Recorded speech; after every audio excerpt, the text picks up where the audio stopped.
Bonsoir à tous, bienvenue dans votre journal. À la une ce soir, de fortes pluies se sont abattues sur nos deux départements la nuit dernière. Elles ont entraîné de nombreuses perturbations, inondations, routes fermées à la circulation. On fait le point ce soir en Indre-et-Loire et en Loir-et-Cher.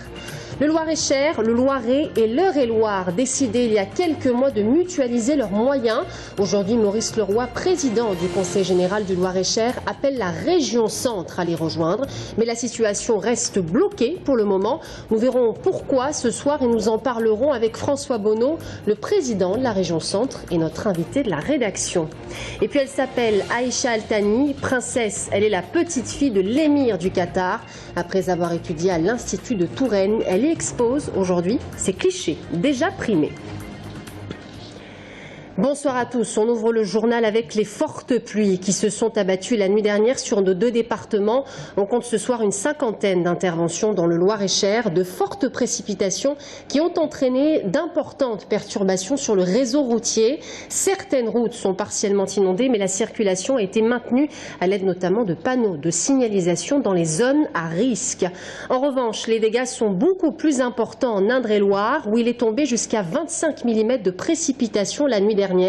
Rien d'exceptionnel selon Météo France, mais les pompiers ont dû être appelés plus de 135 fois pour des inondations. Plusieurs routes, vous le voyez, ont été fermées à la circulation, plus d'une dizaine de routes. Sur l'ensemble du département, 25 équipes du Conseil général étaient à pied d'œuvre toute la journée. Et puis dans le Vouvrion, ce matin, les habitants étaient désarmés devant l'ampleur des dégâts. Sur place, Romain Delville. Des toits de bâches et les pieds dans l'eau. À peine 8 mois après la tempête de grêle, le secteur de Vernoux, Vouvray, Reny a une nouvelle fois été sujet aux intempéries. Des pluies intenses dans la nuit, des terrains gorgés d'eau et voilà des jardins transformés en lacs et des greniers qui prennent l'eau. Le toit, nous, on a bâché, quoi, mais il faut surveiller aussi. Il faut surveiller la toiture, ça ne fuit pas. Quoi. On a bouché toutes les fissures. Quoi. Dans la vallée de Vaugondy, sur la départementale 76, entre Vernoux et Vouvray, la route était difficilement praticable ce matin. L'arroir n'a pas suffi et les habitants n'ont pu que constater les dégâts en attendant la décrue. L'eau coule derrière la maison et vu que je ne sais pas pourquoi ça bloque, mais l'eau en fait elle stagne, elle passe à travers les murs et elle remplit l'appartement. Un peu plus loin, c'est Vouvray. Ici, l'eau est entrée dans les garages jusqu'aux genoux et les enfants ont été emmenés à l'école par les pompiers. Ça fait des souvenirs pour les jeunes, mais pour les parents, ce type d'inondation se répète trop souvent.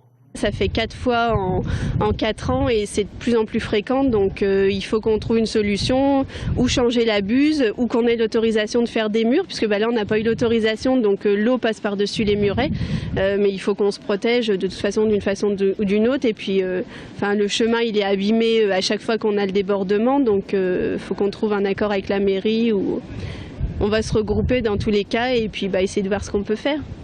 Dans le secteur, des déviations ont été mises en place, respectées ou non. Sur la commune de Vernoux-sur-Brenne, les intempéries de février 2013 avaient déjà inondé le bourg. On voudrait bien que ça cesse un peu, puis que le temps se mette un petit peu au froid et au beau, pour que les terres se purgent, parce qu'elles sont gorgées d'eau, elles ne veulent plus boire, et puis vous voyez, voilà ce qui se passe, c'est de partout. Avant, des fois ça arrive au bourg, c'est là que ça monte, mais maintenant ça monte avant le bourg, parce qu'effectivement les terres ne boivent plus. En début d'après-midi, la décrue était amorcée, mais les nouvelles du ciel ne sont pas bonnes pour la nuit prochaine. Et j'ajoute donc que Météo France annonce ce soir une accalmie, puis de nouvelles perturbations dans le milieu de la nuit jusqu'à demain matin, mais rien de comparable avec la nuit dernière. Le Conseil d'État annule la révocation de la directrice académique du Loir-et-Cher, Agnès Picaud-Grandjean. C'est un décret présidentiel qui avait mis fin à ses fonctions en mai 2013. Après plusieurs semaines de conflits, souvenez-vous, plusieurs syndicats d'enseignants avaient appelé à la grève. Ils dénonçaient une gouvernance autoritariste et des souffrances au travail. Agnès Picaud-Grandjean devra-t-elle réintégrer ses fonctions? À Blois, pour le moment, le rectorat d'Orléans-Tours ne s'est pas exprimé à ce sujet. À Tours, 400 professionnels de santé au Vinci, aujourd'hui où se tenait le forum régional de la stratégie nationale de santé. Un forum où Marisol Touraine devait être présente. La ministre de la Santé a dû annuler son déplacement. Au menu de ce grand rendez-vous, la lutte contre les déserts médicaux, le vieillissement, mais aussi la perte d'autonomie. Quelles sont les priorités de la santé publique? On voit tout cela avec Aurélie Renaud. Renforcer le dépistage des cancers, des maladies chroniques ou encore des maladies sexuellement transmissibles. En un mot, faire de la prévention une priorité. C'est l'axe de travail de Marisol Touraine et celui de la loi de santé qui sera déposée devant le Parlement en 2014. Nous faisons un constat aujourd'hui que 2/3 des dépenses de santé sont liées à la prise en charge de maladies chroniques, hypertension artérielle, cancer, diabète. D'où l'importance de travailler à la fois sur les questions de prévention primaire, mais aussi sur de la prévention après la prise en charge. Au cœur du schéma régional, la place du médecin généraliste qui doit devenir le pivot dans le parcours de santé des habitants. Objectif, pallier le problème de la désertification médicale dont souffre la région centre. Beaucoup de tâches qui sont faites actuellement par les médecins pourraient être faites aussi bien par d'autres professionnels de santé, je pense notamment aux infirmières cliniciennes pour le suivi des patients, mais également toutes les tâches administratives. Et c'est pour ça que dans le cadre des maisons pluriprofessionnelles, qui sont sûrement le meilleur modèle maintenant de la médecine de soins primaires de demain, eh bien, une secrétaire peut répondre à certaines tâches que font actuellement les médecins et pour leur permettre de se recentrer sur leur métier. Cette année, le Forum régional de la santé a donné la parole aux usagers, aux patients, avec une demande récurrente de leur part, la mise en place d'un dossier médical sur le même modèle que le carnet de santé des enfants et des bébés. Un dossier médical que les professionnels de santé de Loches et d'Amboise ont pu tester ces derniers mois. Parfois, des examens sont faits les mêmes à répétition, suivant les structures dans lesquelles le patient va passer. Et d'autre part, qu'on puisse immédiatement voir quelles sont les atteintes de ce patient et le mettre dans le bon service, dans le bon lit et dans le bon établissement. Autre volet développé durant ce forum régional, le problème de la santé mentale, trop souvent négligé au cours de ces dernières années, a indiqué Marisol Touraine depuis son ministère, la ministre qui souhaite en faire une priorité nationale. Et en marge de ce forum, la CGT du CHU de Tours appelait au rassemblement une centaine de personnes devant le centre de congrès Le Vinci qui ont hué l'absence de la ministre de la Santé. Les syndicats dénoncent l'exonération des charges patronales de la branche famille de la sécurité sociale ainsi qu'une baisse programmée des budgets des hôpitaux. Une délégation a été reçue par l'ARS à l'issue de ce forum. Et puis on apprend ce soir que Marisol Touraine se rendra à Chambray-les-Tours demain en fin d'après-midi pour la pose de la première pierre de l'ESAT, l'établissement et services d'aide par le travail. Nous vous en parlions il y a quelques mois. Le Loir-et-Cher, le Loiret et l'Eure-et-Loir décidaient de mutualiser leurs moyens dans le but notamment de conjuguer des économies dans les dépenses publiques départementales tout en maintenant un service public de qualité. Aujourd'hui, Maurice Leroy, le président du Conseil général du Loir-et-Cher, appelle la région centre à les rejoindre dans la centrale d'achat commune à Prolis. Mais la situation à ce jour reste mystérieusement bloquée. On tente d'y voir plus clair ce soir avec Florent Carrière. Que la région centre est la bienvenue dans notre centrale d'achat. L'appel de Chartres est donc lancé. La région centre cordialement invitée à rejoindre la centrale d'achat à Prolis. Une centrale d'achat commune qui intéressait la région avec à la clé des économies substantielles. Mais celle-ci semble s'en être détournée. Elle va lancer sa propre centrale d'achat, ce qui fait réagir Maurice Leroy. À Prolis, elle est faite pour mutualiser les moyens. En Loir-et-Cher, ça va faire 17% d'économie sur le parc automobile. Ça va permettre aux petites et moyennes entreprises d'accéder au marché public alors que c'est difficile pour elles avant. Voilà. La région est la bienvenue. Il y a eu un petit bisbille, une petite chicaya au départ. Tournons les pages. Et soyons raisonnables et avançons. Il n'y a pas d'arrière-pensée politique. Car on a cru un temps que le département du Loiret, à droite, bloquait le processus d'adhésion de la région géré par la gauche. Aujourd'hui, le président du Loiret s'en est expliqué. C'est seulement la question des statuts qui aurait posé problème. C'est que la région voudrait être membre fondateur, ce qui n'apporte rien de particulier ou rien de plus par rapport à tous les membres de la centrale.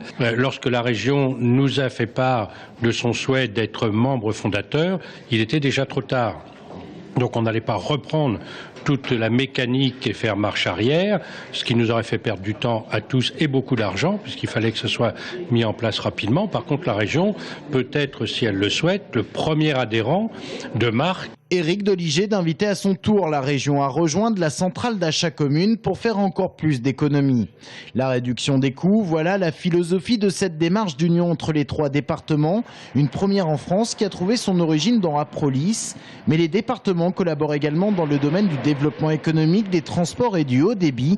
Dernière collaboration en date présentée aujourd'hui, l'établissement foncier Cœur de France.